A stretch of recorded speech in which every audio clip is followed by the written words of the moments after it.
Last Tuesday, we got the latest round of polling from Morning Consult and Bloomberg, and that round of polling showed things a lot tighter than we thought they were in the swing states, or at least than it had been. It showed that Biden was still trailing Trump overall among all voters in the 7 battleground states, likely voters, that is, and that's important, but that he had tightened things. He had tightened things in most of the states. Wisconsin now, Biden leading Trump by 1. In February, Biden been trailing Trump by 4. Michigan and Pennsylvania now, the two men tied at 45. In February, Trump was up 2 in Michigan. Trump was up 6 in Pennsylvania. Nevada now, Trump is now up by 2, but he'd been up by 6 in February. Arizona now, Trump ahead by 5, but in February, he had been ahead by 6. North Carolina now, Trump ahead by 6. In February, he'd been up by 9. And Georgia was a state that had good news for Trump in that polling, where Trump expanded his lead from 6 to 7 points. So this got some Trump supporters a little worried that, the Democratic machine is now kicking into gear. And if those things keep tightening between now and November, they're feeling uncomfortable. Should they be feeling uncomfortable? Well, the one thing about all these polls is that they are not representative of what's going to happen on election day. They can't even begin to predict that. What they can predict is kind of a snapshot of where the race is. But also, you need to take with some perspective of always look at who's doing it and what their agenda is. I always fight this thing. Well, you're a Republican, so your polls lean Republican. All right, well, let's just say you accept that. So is it not also fair to say that left-leaning universities and media outlets polls will lean left? What I had been saying earlier was I felt like that they had created a situation where Biden was doing very, very bad as kind of push him out the door. And then as soon as Biden gave the State of the Union and they realized they were stuck with him, I said, you watch, all these things are going to improve. And it's, on our podcast, which is called Polling Plus, that Matt Towery and I host together. And we talk every week about what's going on. And this is literally something we've been predicting, that they had Trump artificially high, trying to move Biden out the door, and that they're going to tighten it all up now. So, wow. You just got to look at the agendas involved and the track records of the people doing the polls. So, I mean, that does matter, because especially, I'll take my hat off to the polls like us that put our stuff out there within a couple weeks of the election so that we can be rated by the different services. Now, some of these guys will talk all summer and all fall, but you just wait. Last few weeks, they'll go dead silent because they don't want to be held accountable for what they've been saying. And so, when it comes to things like Emerson and New York Times, those guys like us stick their neck out there and put those polls in public, and are judged on them. And, each year have good years or bad years. But, there's a lot of these. This is an example of one that you probably won't hear a thing from in the last 3 weeks. Oh, that's so interesting. Okay, I want to pay attention to that now.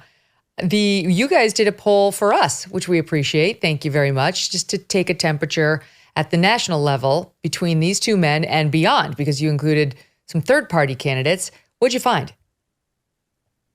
Oh, well, what we found is that kind of what we've been seeing at other places. We had Trump at a 3-point lead, and then we have Kennedy, and Kennedy, I think it was just a little over 5. Like I said, that poll's about 2 hours old, so I haven't even had a lot of chance to study I have it in front of me. So what it says is it's showing Trump, you're right, about 3 points up over Biden, 3.5, 43.1 to Biden at 39.8. This is likely voters. RFKJ That's at right. 11.4, which is just amazing that he's at 11.4. It's like good for Well, him. and I He think that was has to just do with banned from even participating in the public conversation 2 years ago, and now he's polling third in this race. Cornell West at Well, and 1.7, Jill Stein 0.8, and undecided 3.1%. Go ahead. Well, he got a big boost of earned media when he named a running mate. And so we've seen across the board among some very credible polls, Kennedy making those kind of numbers and being over 10%. And it literally was a little surprising to me that he did that. But you know, there was a significant amount of earned media that came with that. And so That I makes sense. expected there'll be a bump. I think he may settle back down a little bit, but I think there's definitely a bump based on all that earned media. Well, this is why we're going to see an all-out assault against RFKJ over the next 7 months by the Biden campaign, which I think accurately deduces he's a much bigger threat to Joe Biden than he is to Trump, and they need him to be eliminated. They keep reminding us, well, the Kennedy family doesn't like him. Okay, all right. I mean, I think the independents who are saying, I'm not voting Dem, are not that persuaded by the Kennedy lore. The Democrats need to come to terms with the fact that not everybody remembers the 1960s as well as Joe Biden does. Oh, that is for sure. You know, one of the things, and this is what I've been pointing out for about a year and a half, is the difference between and now I'm hearing everybody else say the same thing.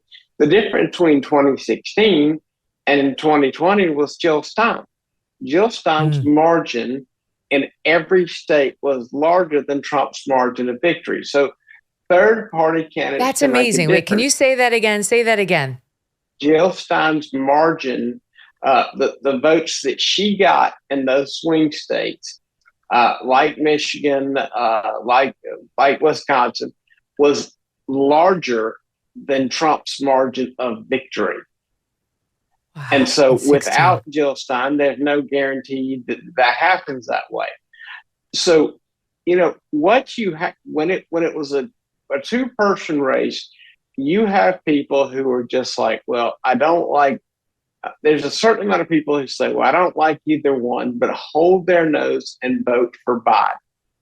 And in 2020, they did that one because he had a reputation of being a little more of a moderate, can work with everybody, Democrat. And that is the way he ran his primary race. And that's frankly why he won. Now, he has not governed that way. But so a lot of those people who really weren't crazy about either one, even some disaffected Republicans just said, well, I'll just vote for Biden. Well, now when there's another choice, when the people who don't really like Trump or Biden don't have to hold their nose and pick one, and they can vote for anybody else, those numbers come right off Biden because they were ending up with Biden last time. And so it doesn't really matter who it is. Anybody that has any kind of media and name recognition is going to pull from Biden. Add to that he probably Kennedy was pulling a little bit from Trump in the beginning, but as soon as he named that running mate, it was almost a signal to Republicans that this is not somebody you can support. So if you're a conservative Republican who's not crazy about Trump and very well like Kennedy, that running mate just convinced you, nah, you can't do that because she is not in the middle. She is very much on the left. As we approach another critical election, many Americans are concerned. Recent studies reveal that an astonishing 56% of citizens report feelings of anxiety or dread about the upcoming election. But look, I want to tell you about AMAC, the Association of Mature American Citizens. AMAC is more than a senior organization. During these challenging times, they fight for common sense. They're going to help eliminate that dread you're feeling. And they fight for the U.S. to return to traditional American values. Visit amac.us/Megyn today to get an exclusive election year special, a 4-year AMAC membership for just $30. As an AMAC member, you not only enjoy money-saving benefits, but also the AMAC magazine, free Social Security and Medicare advice, a trusted voice in Washington, and a community of like-minded patriots. Take advantage of this election year special, 4 years for $30, and be part of the solution. Join now at amac.us/Megyn. That's amac.us/MEGYN. Hey, thanks so much for watching. If you like what you just saw, hit the subscribe button for more clips and full episodes.